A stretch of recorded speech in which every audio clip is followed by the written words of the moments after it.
আরে স্টল দিলে তো দেখি তার সামনে তাই তো বুঝি না স্টল বানাইছে কি দেখতে যায়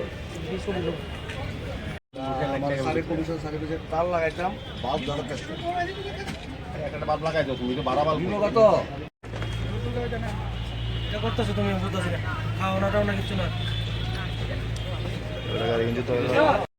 না আমরা এখন 500 মতো আমরা ব্যবস্থা করছি, দেখি যদি আরও সুবিধা হয় যেটা আমরা দেবো। যারা 500 মতো ফর্ম আমরা দেওয়া হচ্ছে, অলরেডি দেওয়া হয়েছে, কিন্তু সবাইকে দিতে পারিনি। আস্তে আস্তে আমরা যেমন গতবার 350 দিয়েছিলাম, এবার 500 বাড়িয়েছি। আমরা আগামী দিনও চেষ্টা করব যাতে ব্যবসায়ীদের তাদের গভীর অনেক আগ্রহ থাকেন, আশায় থাকেন, তারা বছরে একটা কটা দিন ব্যবসা করবেন।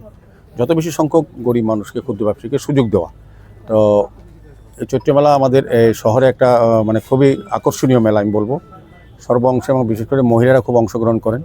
আমি বলবো যে স্বাচ্ছন্দ্যে আসতে পারে, নিরাপত্তা এবং ব্যবস্থাপনা খুবই আধুনিকভাবে। অন্যান্য মেলা যেভাবে চলতো রাস্তার পারে ওপেন, এটা নেই। এবার কিন্তু একদম টিন দিয়ে ছাদ দিতে, বৃষ্টির সময় অসুবিধা হবে না, রোদ্রে গরমে কারোর কষ্ট হবে না আমার মনে হয়।